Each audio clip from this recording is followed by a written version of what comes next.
Welcome back to Algebra 2. We are in section 3.2 today, which we're talking about functions. And we're going to get a lot more of Algebra 2 vocabulary in this chapter, in this section. It's a quick review, once again, of things that you've already learned in Algebra 1, but we're adding to that. You're going to have to work at these definitions to get a good understanding of how the vocabulary works so that you understand it. It looks strange and it sounds really weird, but you've honestly done all of this stuff before. So first, I've got two lame jokes for you. First one is, where do you find flying rabbits? Well, you find those in the Air Force. And then the second one that you have is, what is the best hand for a cat to have in a card game? Well, if the cat is playing poker, then of course his best hand would be a full mouse. So my husband would not understand that because he didn't grow up playing poker, and you know, I learned to play poker when I was in Girl Scouts, when it rained the whole week that we were in camp. So having said that, poker is an utterly boring game. Don't even mess with it. I have two graphs right here that I want to show you. And we're going to be talking about what's a function and what isn't a function. And if we look here, where we have an x value of 2, what's the y value here? Well, if x is 2, y is 3. And there's no other place where we have an x value of 2, is there? Looking over here at this graph, here's x is 2, y is 1, and y is 2. Well, we have x is 2, and y is 1. And we also have x is 2, and y is 2. So in this first graph that I've drawn right here, there's only one value for, no matter what x is, there's only one value for it. And as long as there's only one possible y value for the x, that's what they call a function. So this right here, this graph is the picture of a function. You have x is equal to 1, 2, 3, 4, and 5. You have 5 points, 1, 2, 3, 4, and 5, and you have 5 specific y values that go along with those 5 specific x values. If you look at this picture over here, however, and you look at the values for where x is equal to 2, you see that x, when x is 2, y can either be a positive 1 or y can be a positive 2. So if we were to do something that they call, looks like somebody spilled paint on this, threw paint on this somehow, this would fail what we called last year was the vertical line test. But if you wanted to see if something was a function or not, if you could draw a straight line anywhere on that graph and have it hit at 2 points, then we say it failed the vertical line test, and it was not a function. So because if we were going to actually draw a straight line through this right here, we would see that that line would hit at 2 points. So this is not a function. Not a function. So what does this mean? This means that for a function, for every x, there has to be one and only one y value associated with it. This is a function because for x, when we map x with a circle map, actually I think I'm going to go ahead and show both of these with a circle mapping to illustrate to you what I'm talking about. We have, for our x values, we have 1, 2, 3, 4, 5. 1, 2, 3, 4, 5. And for our y values, we have 2, 3, and 4. 2, 3, and 4. If x is 1, y is not 2. This is what happens when I create these illustrations on the fly. When x is 1, y is 4. When x is 2, y is 3. When x is 3, y is 2. When x is 4, y is 3. And when x is 5, y is 4. So what you see from this little messy sketch here that I did, y is used more than once, but that's okay. The y values are used more than once. There's only one line coming from each x value. So this is a function. So let's see how the graph, circle graph over here is different for this situation. We have 4 circles, 4 points here. So we have our domain. Remember, the set of all of the x values is the domain. Our domain is x is a -1, x can be a +1, x can be a +2. And what do we have for our range? And what's the range? The range is a set of all of the y values that are being used. Y is a -1, y is also a 3 and a 2. Y is a 2, and y is a 3. What do we have? X is -1, and y is -1, okay? Now we have if x is +1, y is a +3. And now we have if x is 2, y is either, okay, what am I doing here? If x is 2, y can be a +1. If x is 2, y also has a value of a +2. See the difference here? With our function, there's only one y value that's associated with each x value. There's only one line coming from the x.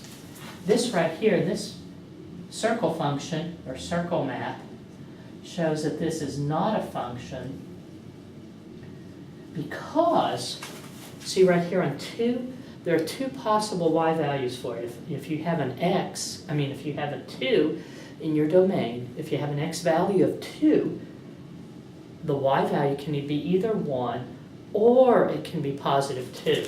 And that's what makes this not a function.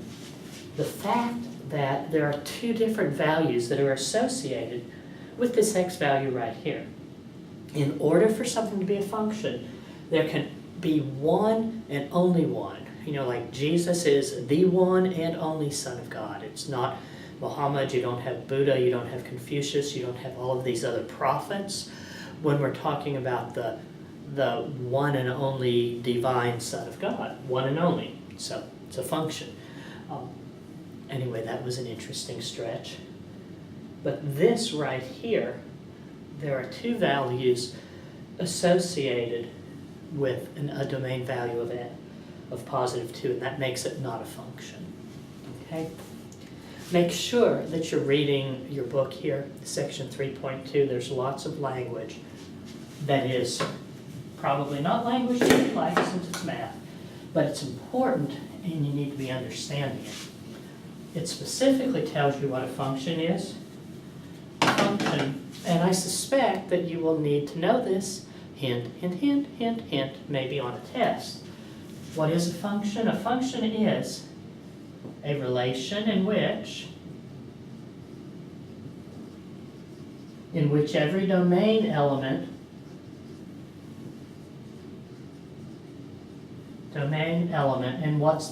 and that's not how you spell element, is it? Which every domain element, well, what's the domain element? Well, the domain is the x, which is the first element, or the first coordinate of the ordered pair, which every domain element, first coordinate, or the x value, is paired with one and only. One and only one. Range element. And what are the range elements? Well, the range elements are those second coordinates, or they're those y values. What's another name for one and only one? Jesus is the one and only Son of God, the only Savior of the world. He is unique. There is no one besides Jesus by whom we have access into heaven. He's unique, one and only one. So this means that when you have a function, there is a unique y value that's associated with every x value. So if you have an x value that has more than one y value connected with it, more than one y value paired up with it, even though that expression is describing a relation, there was a relation between the 2 and a 1 and a 2 and a -2. It's a relationship between them, but it is not a function. A function requires that each x have one and only one, or a unique y value associated with it. It seems like I'm beating this to death, and I am. That's because we don't tend to like this vocabulary of functions and domains and ranges and first and second coordinates and all of that. But you really do, tearing this book up, really do need to be able to follow the language of functions, because we're going to find out that this function notation right now is something that gets used for the rest of all of the math that you do. So you have to be able to speak the language. Then it talks in your book about the vertical line test, and a vertical line test says that if 2 or more points of a graph lie on a single vertical line, then the relation is not a function. If you have this graph here, and I asked you, is this graph a function? Well, you don't have to have coordinates, you don't have to have anything more than this very rough sketch, and you could tell me, yes, this is a function. Yes, this is a function. And how is it that you're able to tell me that? Well, you only have these 4 points, and no 2 of them lie on the same vertical line. That means it's a function. Conversely, if you have this graph right here, it's still not labeled, but I ask you, is this the graph of a function? You say, no way, it's not the graph of a function, because there are more than one of those points can be connected by this vertical line. So that's what we're talking about when we're talking about a vertical line test. And then we have example 1, which relations are functions. So let's look at these. And we have one function described by f, and it consists of the ordered pairs 1, 5, 3, -1, 3, 2, and 5, 4. And actually I said this is a function. We don't know that it's a function, but we do know that this is a relation. A relation just means a group of 2 related items, of ordered pairs. And then we have a relation that is described by the set G that contains these ordered pairs, -1, 5, 2, -1, 3, 5. And the question that is being asked in this example here is, are either of these 2 relations functions? If so, which one is a function? And when they're asking a question, it's like you have a group of people here. And we're going to assume that if these people are wearing dresses, well, that sort of looks like a mini skirt, but this is going to be a long skirt. If the people here are wearing dresses, we assume that they are females, okay? This doesn't matter if they have long hair, or if they have spiky hair, or if they're frowning, or if they're smiling, or how long their legs are, or if they look really, really strange here. We're going to assume that if they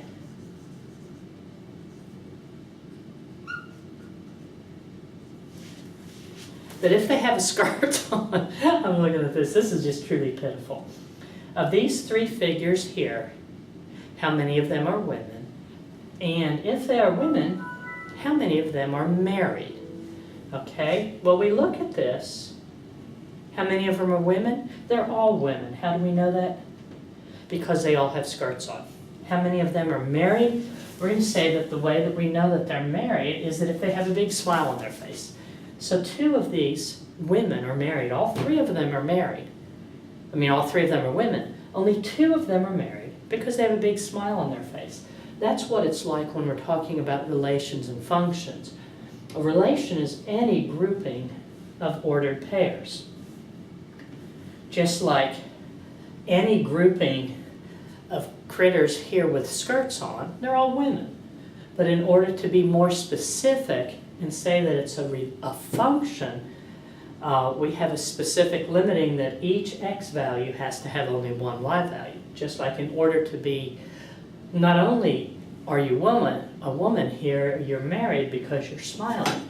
So now let's go ahead and look at this and see, is f right here a function? Well, how do we tell? Well, we have x values of 1, 3, 3, and 5. Whoops. Our x value is repeated here, isn't it? 3, -1, and 3, 2. Not 3, 3. Remember that we said that in order for a relation to be a function, there has to be a unique y value assigned to every x value. Well, this is not unique. If you have an x value of 3, then the y value can either be -1 or the y value can be +2. So f is not a function. It is a relation because it's a collection of ordered pairs. So it's a relation, but not function. Not a function. Now, if we look at this right here, this G, is this a relation? Well, yeah, it's a relation because it's a collection of ordered pairs. Now further, to narrow it down further, like, are all of these canines here dogs? Yeah. Are they all poodles? No, only this one and this one and this one's poodles. Is this a function? Well, we have x values of -1, 2, and 3 that have associated with those a unique y value. It's what we call a one-to-one correspondence. For every x, there's one and only one y. 1 to 1, 1 to 1. This is a 1 to 1 correspondence.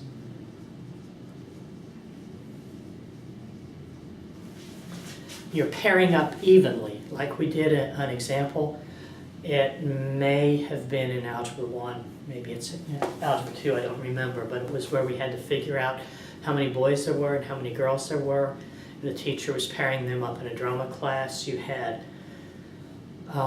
he made the pairs boy-girl for some sort of comedy thing, and there were how many girls were left over. So there was not a one-to-one relationship, because if you have a one-to-one relationship, then every x has only a one-to-one.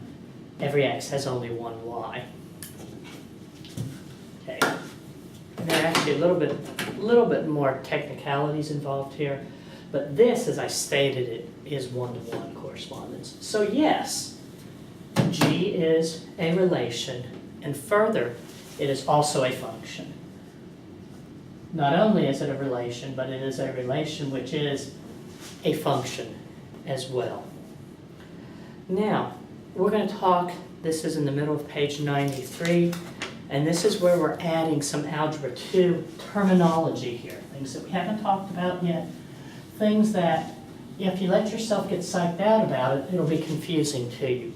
If you just treat this as, oh, this is some new vocabulary that I need to learn, then it won't be quite so bad. So we have functions can be described by rules. Functions can be described by rules.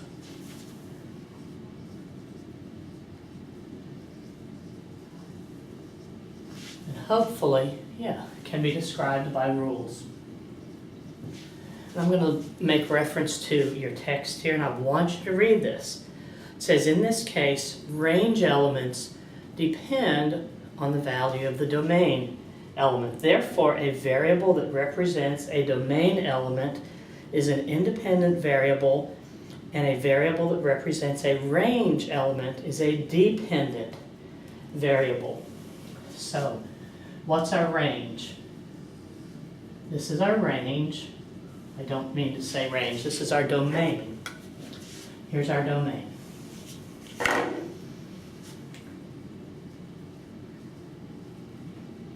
And here's our range. A function can be described by a rule, and it says that a variable range elements depend on what this is. So the range elements are called dependent variables because they depend on the value of the domain. Dependent variables. And the domain, these are independent variables. Okay? Hang with me, because you're gonna figure this out. Functions can be described by rules, and I'm going to write a rule for you now. And in these functions that we define, whatever ends up being over here in our second circle when we're doing a mapping, circle mapping, this is going to depend on what value we have here in the domain. And what is our domain? Our domain is the x values. Remember that? That's key. Domain is the x values, and the range is the set that consists of all of those possible y values. Okay? Now, here is an example of a rule. And this is called function notation. F of x is equal to 2x plus 3. This is what they call function notation. Once again, I wish I had colored markers. Function notation. Right there. F of x is equal to 2x plus y. Look, you're going, oh, I can't mean it. You know all this f of x is? That's equivalent to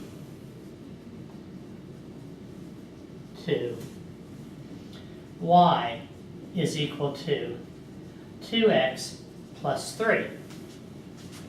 So what this is actually saying is when we substitute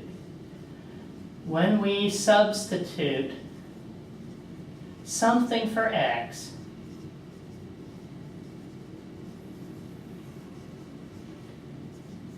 what do we get?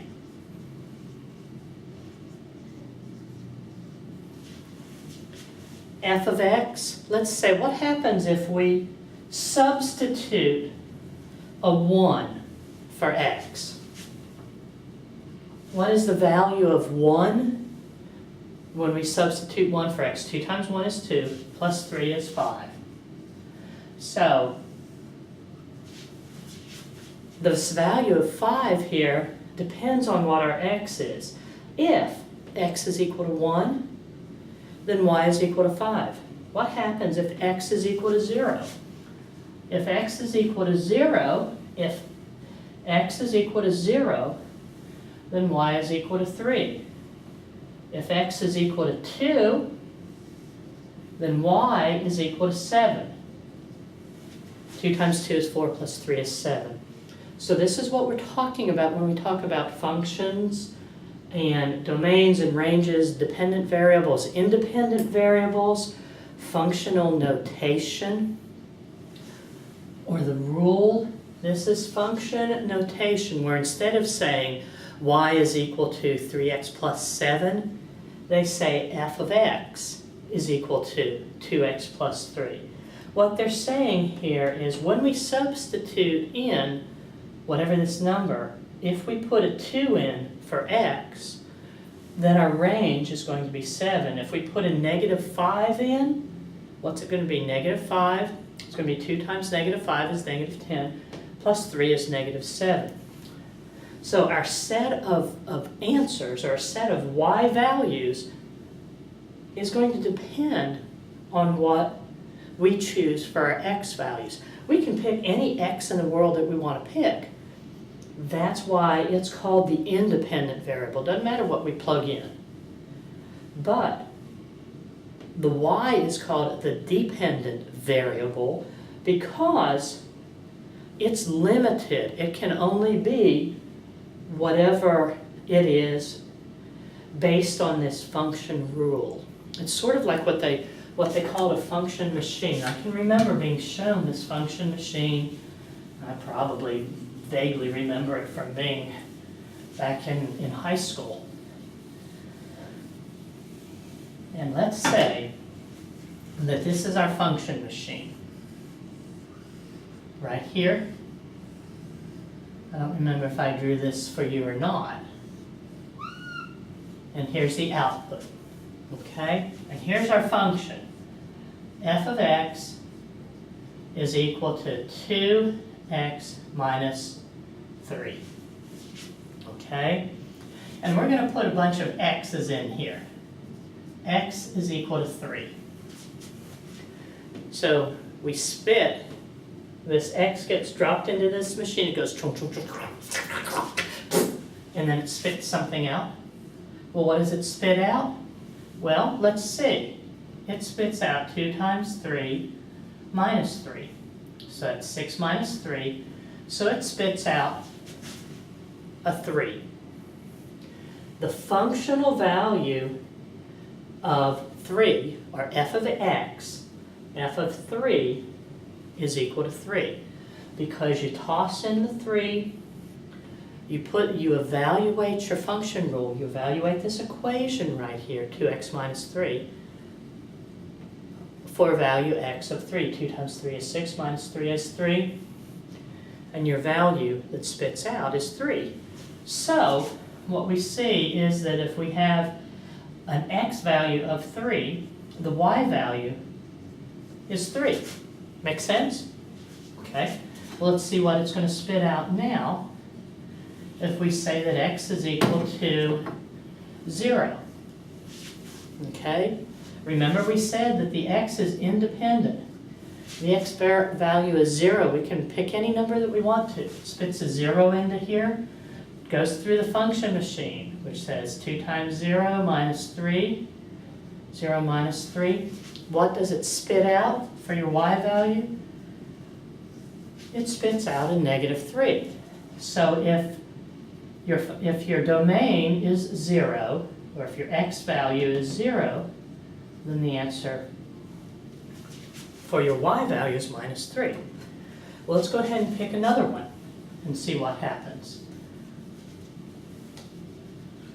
Let's say that we have x is equal to -1. F of -1 is equal to what? Well, f of a -1, that just says take this -1 and substitute that in for x. What do we have? 2 times a -1, -2 minus 3. What does it spit out? It spits out a -5. So, f of -1, right here, this says x, -1.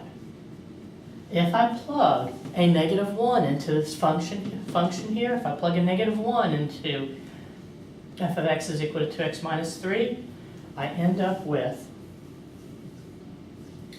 a -5. I want you to spend time thinking about this, and then those are all of these that I'm going to do. Now, we have a relation here because it's a collection of ordered pairs. We also have a function here because for each specific x, there's a unique y associated with it. And what are the elements of our domain? Remember, the domain is all of the x values. Well, we have -1, we have 0, and we have 3. 3, 0, negative 1. What are the elements of our range? Well, the range is the y values. 3, negative 3, negative 5. All of this vocabulary, all of this concept right here, this is what we're talking about when we're dealing with functions, and this is what is so very, very important. The dependent variable is the y value. The value for y depends on what x value gets thrown into this machine.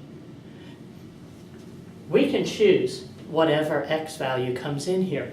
19, negative 372.583. We are not controlling what comes out for the dependent variable. The function does that. Sort of like, okay, I was going to try and come up with an analogy, and I'm not going to do that. You can throw in any x value you want to. It's independent. There's no restrictions. It's independent. The y value depends on what goes through the function machine. So that's what you have to do for section 3.2. And there's one other little bit. This is what they call set builder notation. What you do to describe a function, right here, I've used sets with ordered pairs. So this would be, if we're going to describe this function f, this would be, we're going to do x, comma, f of x, double things, such that f of x is equal to, I'm going to come down here, 2x plus 3 if x equals negative 5, 1, and 4. Okay? Got to go ahead and close my bracket.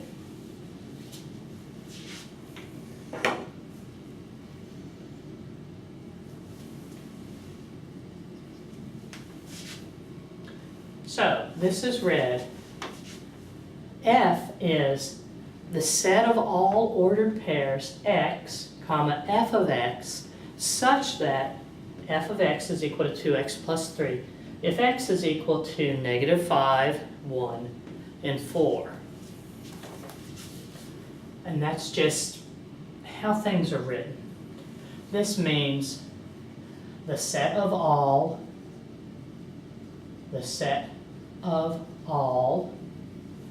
this little line here means such that, and then you just read it. F of x is equal to 2x plus 3 if da da da da da. This is read the set of all ordered pairs x, f of x. It's just some vocabulary. You'll get comfortable speaking that way, and in quick order you will be able to speak the language and not laugh. What do you think a linear function is? Last thing right here. Linear function. You spent lots and lots and lots of time with this last year. What word do you see here? Line. This is a function that describes a straight line. Now I said a straight line. In math, if we say line, we mean a straight line. Function that describes a straight line. And that would be, for example, y is equal to 3x plus 6. This is the slope-intercept form of a line, which we'll be reviewing again very quickly. And that's what we have for section 3.2 on functions.